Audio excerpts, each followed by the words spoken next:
Hello students, इस video में हम स्टार्ट करेंगे क्लास 12 के चैप्टर 4 डिटर्मिनेंट्स का एक question. Given that a equal to aij is a square matrix of order 3 by 3 and a determinant equal to -7, then find the value of summation I equal to 1 to 3 a I2 capital A I2 where aij denotes the cofactor of element aij। Question समझते हैं, फिर देखते हैं question को आगे solve कैसे करना है। क्वेश्चन में कह रहा है ये एक ए मैट्रिक्स है जो कि एक स्क्वायर मैट्रिक्स है। ठीक है, ए एक स्क्वायर मैट्रिक्स है, इसका ऑर्डर है 3 by 3। ए डिटर्मिनेंट की वैल्यू गिवन है -7। यहां तक तो बहुत ही सिंपल क्वेश्चन लग रहा है हमें, है ना। आगे देखो, इस चीज का मतलब क्या है, इसको थोड़ा ध्यान से समझना आपने। अगर ये समझ आ गया तो क्वेश्चन बहुत ही ईजी है। ठीक है, यहां पे कह रहे हैं summation I equal to 1 to 3। ये आई किसके लिए यूज किया जाता है? रो के लिए। जैसे देखो यहां पे एक लिखा हुआ ना ए आई जे का मतलब है ये कोई एलिमेंट है जिसमें आई रो को रिप्रेजेंट कर रहा है और जे कॉलम को।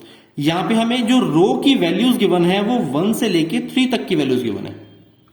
और जे क्या है? जे सिर्फ 2 है, देखो सिर्फ 2 है। ठीक है, अभी आपको और डिटेल में आपको समझाऊंगा आपको मैं। ठीक है, तो ये तो हो गया summation of I equal to 1 to 3 AI2 capital AI2 comma where aij denotes the cofactor of element aij। यानी जो स्मॉल AI2 है ना, स्मॉल a, ये एक एलिमेंट है, इसका को-फैक्टर कैपिटल aij से डिनोट किया गया है। ठीक है ना, ये तो आपको पता ही है, कैपिटल A को हम को-फैक्टर बोलते हैं किसी भी एलिमेंट का। ठीक है, अब क्वेश्चन स्टार्ट कैसे करना है देखिए। इस मैट्रिक्स का जो ऑर्डर है वो है 3, तो n इक्वल टू हो जाएगा 3। a का डिटर्मिनेंट की वैल्यू हमें गिवन है -7। ठीक है, अब इसको नोट करते हैं। Submission I equal to 1 to 3 AI2 capital AI2। देखो बच्चे, इसको बहुत ध्यान से समझना, फिर बता रहा हूं आपको मैं। I की जो वैल्यू है वो 1 से लेके 3 तक है। ठीक है, और जो J होगा वो 2 ही चलता रहेगा, J में कोई चेंज नहीं है। देखो AI2 है, इसको मैं लिखूंगा A12, फिर कैपिटल A12। ये क्या है? ये एक एलिमेंट है। ठीक है, इस एलिमेंट का जो को-फैक्टर है वो कैपिटल A12 है, राइट। प्लस, अब ये प्लस कहां से आया बच्चे? क्वेश्चन में है ये सबमिशन। सबमिशन का मतलब होता है सम। अब ये सम कहां तक चलेगा अभी आपको बताऊंगा मैं, क्योंकि यहां पे आई की जो वैल्यू दे रखी है ना 1 से लेके 3 तक है, तो 3 तक हम लिखेंगे, वहीं पे ये स्टॉप हो जाएगा। ठीक है, तो प्लस के बाद क्या आएगा? फिर से यही फॉर्म आएगी, एलिमेंट 2 2। मैंने पहले बताया कॉलम में हमेशा 2 रहेगा, जे कॉलम के लिए यूज किया जाता है ना, यहां पे हमेशा 2 रहेगा। आई की वैल्यूज चेंज होती रहेंगी दोनों में, और कहां तक जाना आई की वैल्यू? 3 तक। 1 से स्टार्ट हुई 3 तक, यानी A22 कैपिटल A22। देखो यहां भी 2 पुट किया हमने और यहां भी 2 पुट किया। नेक्स्ट स्मॉल 32 कैपिटल 32, रो की जगह 3, कॉलम हमेशा सेम ही रहा 2, क्योंकि वहां पे 2 ही गिवन है हमें। ठीक है, अब एक बार दोबारा देख लो, रो कॉलम यानी 1 2 1 2, फिर से रो कॉलम 2 2 2 2, फिर नेक्स्ट 3 2 यानी रो कॉलम। बस यही तक लिखना है हमने, क्योंकि आई की वैल्यू हमें 3 तक गिवन है, इससे आगे हम नहीं लिख सकते।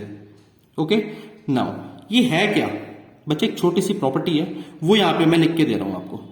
वो प्रॉपर्टी का कहना ये है, किसी भी एलिमेंट का अगर आप उसी के कोफैक्टर से उसका प्रोडक्ट कर रहे हैं, किसी भी एलिमेंट का, यहां पे एलिमेंट क्या है इसमें 1 2, A12 एक एलिमेंट है, इसी का कोफैक्टर क्या होगा? कैपिटल A12, और ये दोनों मल्टीप्लाई हो रहे हैं ना। फिर यहां पे देखो A22 एलिमेंट है, इसका कोफैक्टर कैपिटल A22, फिर A32 एक एलिमेंट है, इसका कोफैक्टर क्या होगा? Capital A32। यानी किसी भी एलिमेंट का उसी के कोफैक्टर से जब आप मल्टीप्लीकेशन करते हैं और जब उनका सम हो रहा होता है, उस केस में वो पूरी वैल्यू ये पूरा जो लिखा हुआ है ना इक्वल टू हो जाता है उसके डिटर्मिनेंट के। यहां पे मैट्रिक्स ए है ना, तो इसके डिटर्मिनेंट के इक्वल हो जाएगा ये, इस मैट्रिक्स के डिटर्मिनेंट के। आपको मैं स्टेटमेंट लिख के दे रहा हूं जिस प्रॉपर्टी की मैं बात कर रहा हूं यहां पे। तो ए डिटर्मिनेंट इक्वल होता है sum of the product of elements of any row or column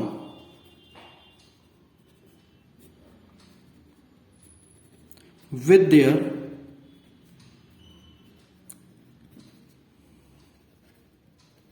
corresponding cofactors।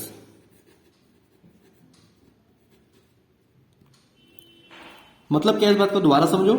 इसमें कह रहा है किसी भी रो या किसी भी कॉलम में जितने भी एलिमेंट्स होते हैं, कोई एक रो या कोई एक कॉलम में जितने भी एलिमेंट्स होते हैं उनकी मल्टीप्लिकेशन अगर उन्हीं के कोफैक्टर से की जा रही है और उनका सम किया जाए तो ये पूरी जो वैल्यू है उनके डिटर्मिनेंट के इक्वल हो जाती है। जो भी मैट्रिक्स होती है ना उसके डिटर्मिनेंट के इक्वल हो जाती है।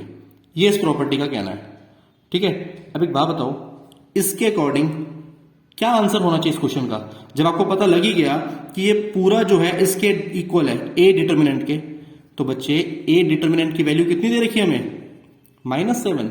इट मींस इस पूरे स्टेटमेंट की जो वैल्यू होगी वो कितनी होनी चाहिए? वो भी -7 होनी चाहिए। ये इस क्वेश्चन का आंसर। ठीक है बहुत इजी क्वेश्चन, बस क्या है थोड़ा घुमा के दे दिया। और बच्चे कहां पे प्रॉब्लम में आते हैं इसको देख के, उनको लगता है पता नहीं क्या ही चीज दे रखी है हमें। बस आपने ये समझना है कि समीशन I1 to 3 का मतलब क्या है, ये AI2 क्या है, ये वो आपको मैंने सारा बताया यहां पे।